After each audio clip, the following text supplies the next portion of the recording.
guys, it's Bryony. Welcome back to my channel. So I'm really excited about today's video because I think this is such an important topic that does not get talked about nearly enough, especially on YouTube. And it's one that's kind of been pulling at my heartstrings for a while, and I've wanted to film, but never quite been sure how to do it. But for today I'm finally getting around to it, and that is talking about self-confidence. This is a massive issue at the moment, particularly with young people and particularly with young girls, which is a large part of my demographic. And it's something that I actually haven't really struggled with that much over the years. And I've always been fascinated by this because there's not one thing I can really put my finger on and say, that's why I have so much self-confidence. And like, oh, it's a magic cure for everyone. But there's several things I've worked out over time, and actually that's why it's also taken so long to get around to this video. Several things that I've worked out along the way have helped me get to this point.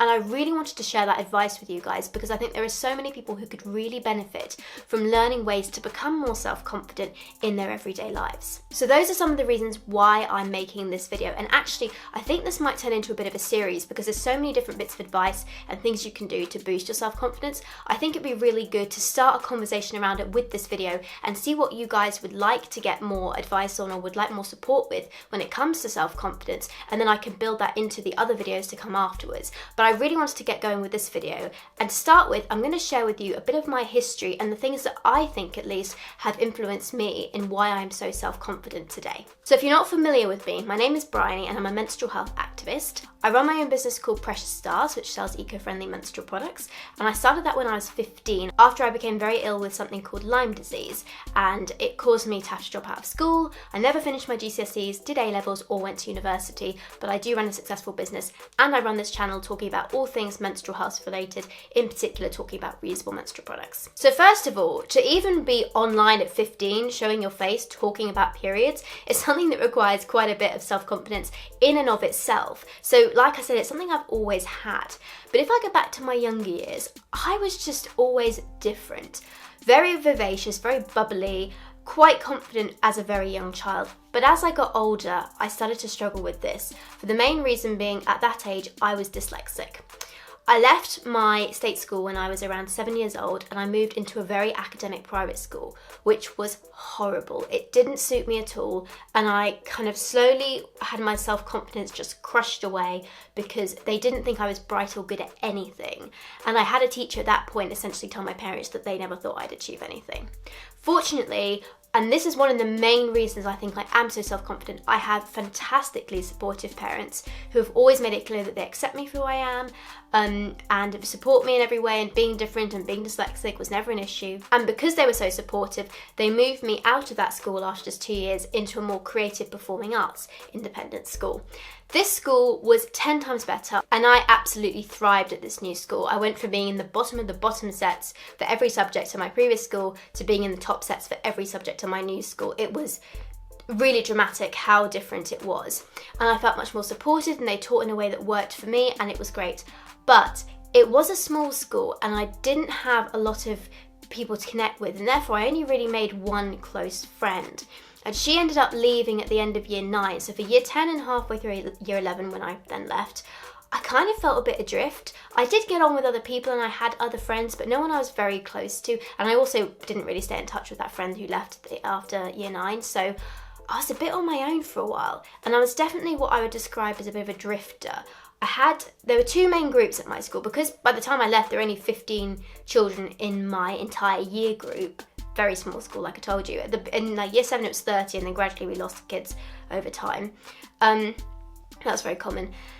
There just wasn't a big group of people to mingle with, so I didn't meet other people who were like me. I was very much the odd one out and the weird kid. And I did struggle with this a bit. Initially, I was fine. Like year 7, I remember one thing in particular. I loved wearing my summer uniform. We have summer dresses in the UK, and they're typically only worn at primary school, and once you go to secondary school you don't have them anymore. And I went to an independent school which went from like age 2.5 to 18. So I started in the junior school in year 6, and then I went into the senior school to year 7 up to year 11. But I had a summer uniform in year 6 that I really wanted to wear in year 7. So my dad went in to speak to the head teacher on my behalf and asked if I could wear it. And she said yes, so I did. And I mean, I got the mick taken out of me all the time for wearing the summer uniform, but I just did not care because I was like, I like it, I'm wearing it, I'm happy, done. In fact, it became such an issue, the head teacher had to pull me into her office to have a conversation about it and said, look, I know I said to your dad you could wear it, but we didn't think you actually would wear it all the time. I imagine they thought that I would feel really awkward being different and standing out, and therefore I would just go back to my uniform after a while. That didn't happen. It's me, Bryony. Like, I just didn't mind standing out. And even though I had to deal with a bit of slack for it, obviously, I loved it. And I was devastated when she told me I couldn't wear it anymore. I really was heartbroken. But that's one example of how I was okay to stand out from even quite a young age. But as I progressed through the school and the friendship groups got smaller and smaller and there was less sort of people to mix with, I found that there were only really these 2 groups. One was like the nerds and one was like the popular group, who were all about boys and parties and sex and everything else, and this was more study focused. And I didn't fit either of these, these groups at all, but I could kind of drift between one or the other depending on the day and what was on topic at that time and all sorts. So I learned to adapt quite well to my environment. So I wasn't so different that I couldn't adapt at all and I just stood out all the time, but I also wasn't similar enough to be able to kind of taper down on my differences and things that I like that were a bit different and made me awkward and go, oh, I'm not gonna engage with that, I'm gonna just stick to what everyone else is doing. I was stuck in the middle, so I wasn't all one way and I wasn't all the other, but it was good because it allowed me to adapt and I learned how to interact with different groups of people, which is actually a very useful skill, so that was quite good. But even throughout this whole period of time while I was struggling at school initially and then moved to the better school, the one thing I had that really helped me keep my self-confidence was dancing. I was good at dancing. My mum made a real effort to find something for me where I could thrive outside of school, so I wasn't totally reliant on school to get that sort of feeling of satisfaction and being appreciated. I had somewhere else to do this, and dancing was another place I absolutely thrived. So I did really well there. I won lots of competitions. I think like now I run 90 medals that I won through the years, doing solos and duets and all this sort of stuff, which I loved. I just loved performing, and people said I was good at it, and it was one area that I was appreciated for my skill. So that was a massive help as well. And like I said, this is part of my parents being really supportive, and that's a massive factor into why I've become so confident. But of course, a lot of people have very supportive parents and still have issues with self-confidence, and this is where I think the second thing that happened to me that was particularly different to a lot of people really made a massive impact. When I was 15, I got very, very ill, and this resulted in me having to drop out of school. That undoubtedly was one of the best things that ever happened to me, because whilst I did okay at school, and by the time I left, I was getting sort of A's and B's, I certainly wasn't struggling academically anymore. I just didn't enjoy the environment. I didn't enjoy sitting down in the classroom, being told what to study. I wanted much more. I loved learning, but I wanted freedom to learn what I wanted to learn and to study things I was interested in. I liked watching documentaries, all of that stuff, which isn't really part of the school curriculum. So when I dropped out, I became what's known as unschooled, and unschooling was life-changing for me. I got to do all of that stuff I wanted to do, study things I was interested in, start my YouTube channel, start my business, which I'd wanted to run a business since I was like 11 years old. I always knew that's what I wanted to do, so I wasn't worried about not having GCSEs or A-levels or doing any of that stuff. And my parents said they weren't going to worry about it either, and they've never pushed me to do something like that I wasn't comfortable with, so we've just left it. So that was another huge part, I think, of what made me so confident. And the reasons behind this, I think, are fascinating. Part of my job now as a menstrual health activist and someone who's an entrepreneur and, all these other things that I do, I often get asked to go and speak at schools, sixth form colleges, and universities, and it's really interesting to see the difference between the 3 sort of age groups, because I would expect, just, as most people maybe would, I would expect the year 11s to be sort of younger, not as confident yet, a bit more shy, not wanting to ask questions when I go and talk about this stuff. The sixth formers to be maybe, they're 2 years older, a bit more confident, a bit more happy to interact. And then the university students to be, independent, much more confident, happy to talk about these issues, and happy to ask questions. Oh my goodness, I could not have been more wrong. It is the complete opposite. The year 11s, very happy to interact, often will give you feedback, happy to talk to you, quite easy to engage actually. Sixth formers, a little bit more work, a little bit quieter, maybe a bit more shy and maybe a bit insecure, I don't know. University students, I'm lucky if I get 1 or 2 questions asked of me from them. And even if it's like a seminar or something they've chosen to come to, they haven't been required to go there, they've chosen to come to it. it's fascinating how little confidence people have to put their hand up and ask a question or say something that they feel or express an opinion once they get to that age group. So I don't know if kind of being taken out of the education system and not being put through the pressure of exams had that profound an impact on me, but that's certainly one area that I think it really made a difference. But the other thing which I think is so massive, and this is what I really want to address with so many of you who watch this, is I am not only self-confident in my abilities and my skills or in terms of my jobs, but I'm also very self-confident in terms of my body. As you can see right now, I'm wearing this bright orange wrap, and I do like to wear wraps on my face. I don't wear makeup, as you can see my face is bare. I quite often like to wear like different clothing, either sort of anime style Lolita clothing. I'll wear cutesy clothing sometimes. Sometimes I'm just in overalls or in a I don't care what I'm wearing today sort of outfit, you know, just sweats and stuff. It does not bother me what I wear leaving the house. I don't think about what other people are going to think of what I look like. I'm not worrying about my body shape or any of this stuff. Now, I was a dancer, so I am relatively slim, but as we know, many people who have what a lot of people would consider to be great bodies are not confident either. So your body shape doesn't really shape this. It is your mindset and your mentality. I do actually have stretch marks on my thighs. They're quite faint, but they are there nonetheless. Doesn't bother me. I'll still wear a bikini. I do just seem to have this sort of innate self-confidence, and I was having this conversation with my mum recently, and she was saying to me, I've no idea why you're like that. We didn't consciously set out to raise you this way, Bryony. It's just a number of things that kind of come together to make me this way. And I think it's a combination of being, by chance, stumbling across YouTube documentaries about body confidence and how magazines and advertising agencies use your mentality against you to make you think you need their products and to look a certain way and you should buy their stuff. But another interesting thing that I've noticed over the last few years particularly is I now often get invited to take part in board meetings, or I'm currently involved with the Period Poverty Task Force the government set up, and all sorts of like other either corporate-y, maybe not so much corporate-y, but you know, official professional scenarios where I'm having to sit at the table and discuss an issue with various people around there who are all professionals.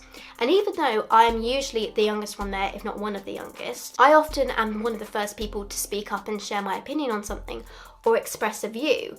And a lot of people kind of sit there quietly, afraid to sort of give their input, whereas I have that confidence to do that. And I've always been fascinated by this.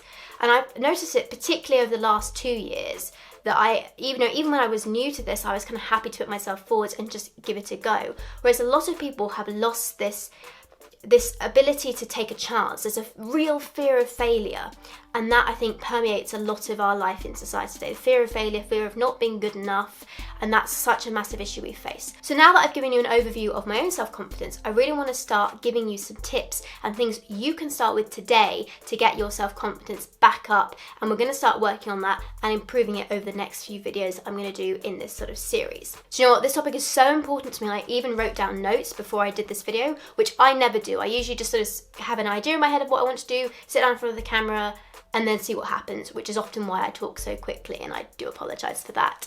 I naturally talk fast though. But I was so keen to get things down and make sure I didn't miss anything, I actually made notes for this, so that's how important this is. So the number one most important thing when it comes to self-confidence is gaining the understanding that you are enough. You have been enough since the day you were born. You will always be enough. There will never be a time in your life where you will not be enough. There is nothing you can do in your lifetime to no longer be enough. You are enough. So few people truly realise this. We think that we have to be a certain size to be enough. We have to have certain skin to look enough. We have to have a certain education level to be enough. We have to be in a relationship to be enough. We have to earn a certain amount of money to be enough. We have to do all of these various things to be enough, and it's not true. You are enough as you are right now. You are fabulous and amazing, and it's getting this understanding through into your brain that is the most important first step to self-confidence, and it really is true. If you know that you do not truly believe that when you say the words I am enough, and I don't mean it in all of this, you know, meditation or I am enough, my mum calls it woo-woo world, it's not about that. Even the most down-to-earth person needs to get this through to their subconscious. If you cannot say the words, I am enough, without believing it, then here's what you need to do. Take a lipstick, preferably an old one that you don't like, and write on your mirror, in your bedroom, or wherever you're going to see it frequently, I am enough. you're then forced to see it every day when you look in the mirror. When you start judging yourself because your face, because you've got a spot here, or this isn't, you don't quite look as slim as you want, and the trousers are making you have a funny pouch or whatever, you're having to look at the words, and I'm pointing here because my mirror is right here, you have to look at the words, I am enough, and it has to sink in your subconscious, and you're reminding yourself, I'm enough, it's okay if this doesn't fit properly because not everyone's the same. I don't need to have this to be enough, I'm fabulous, I'm gonna rock it. It's the best way to start getting this into your subconscious. And the second tip, and the last one I'm actually gonna leave you with today, is around using positive words. We often hear people tell us you need to think positive thoughts when things are going bad and going wrong, and you're like, yeah, it's a load of crap. But I'm going to show you how you can actually apply these positive words because they really do make a difference. There's a really interesting book written by a guy called Malcolm Gladwell called Blink, and he's also written one called Outliers. They're both great, by the way, but I believe it's Blink where he covers a particular topic where there was an experiment that was done. They used a classroom full of children who were about to sit a test. They split them into two halves. Both halves had to do these sort of little word puzzles. Now the way it worked was there were 5 words and 4 of them made a sentence, and the kids had to go through each one and work out what the sentence was, eliminating one of the words as they went. Now one group, some of the words used in their sentences they had to work out were things like stupid, dumb, ugly, really negative words. And the other group had words that were really positive, like intelligent, bright, clever, attractive, those sorts of things. And the kids weren't aware that they had different papers, they just were aware they had to do these puzzles. They had to work out, like, on this side, for example, the bird was dumb, and on this side, for example, the girl was clever. Something like that. The girl was clever. Yeah, that was forward, just checking. So something like that. They had to work out the words, but they weren't aware that one had different sets of words to the other. But the difference of how they performed on the test that they did straight afterwards was shocking. So the group that had the really positive words that they were doing the word cross puzzles on performed 10% better than their normal grades, whereas the group that did the negative words performed 10% lower than their normal grades. Now those specific percentages may not be quite right, but I do remember it was quite staggering how different the results were. And these children weren't even aware that they had different words or that the words had any importance to them. But subconsciously, your brain absorbs the words that you say to yourself or the words that you see and you hear. And this is where positive words become so important. I started doing this completely by accident, not intentionally. When I was, school age, don't know exactly what age, but I was school age. I used to have this joke with my mum where if we were, say, for example, driving along somewhere and we were trying to work out where this place was we were getting to and we needed to turn right or left, and I said, let's go left, and that was the correct decision, I would then say, oh, I'm so amazing. And my mum would go, yes, like, yes, darling, of course you are. And it became this kind of joke between us where as soon as I got anything right, the smallest, silliest thing that really wasn't that particularly wonderful, I would say, well, and my mum would finish it, amazing, I know. And we'd had this joke between us going on. But over time, if you continue to say these words to yourself, like, I'm so intelligent, I'm so clever, I'm so amazing. When you answer a question right at the TV, oh, I'm so clever. When you make the right decision, I'm so amazing, I'm so fabulous. You say these out loud, and you can say them as a joke, and you can say them jokingly to your friends. It doesn't matter. The fact that you're using those words is very important. We, particularly the British, we're very bad at this. We tend to downplay ourselves, go, if we get something wrong, oh, I'm so stupid. Oh, no, I'm not intelligent enough to do that. It's kind of something we just naturally do, but it's really bad for our mental health, and it's really bad for our own thoughts about ourselves. So switching that up to positive things, even if it's done jokingly, it doesn't matter. The point is, you've said that word in a positive light. And that makes a huge impact on your brain. And I can say this from first-hand experience, my God, it works. Because now, when I do something, I think, yeah, I am clever, I did get that right. Oh, that's so amazing. And it just lifts you up. You just feel like, oh, I did that, that's really positive. And you're telling yourself positive things. Such a difference. So just start by introducing that into your day. The next time you notice that you've done something right, say to yourself, oh, I'm so amazing. Or, oh, I'm so fabulous. You can come up with your word as well. Either I tend to use amazing and then switch to fabulous, or I'm brilliant, or something like that. But find a positive word that you like, and when you do something right, you tell yourself that. When you make the right decision, say, I'm just brilliant, I know how to do that. When you answer a question right, you say, I'm so clever. All these things sink into your head and you will see a difference in just a couple of weeks. It's quite extraordinary, actually. So this has been a very long video, and I do appreciate those of you who stayed with me to the end.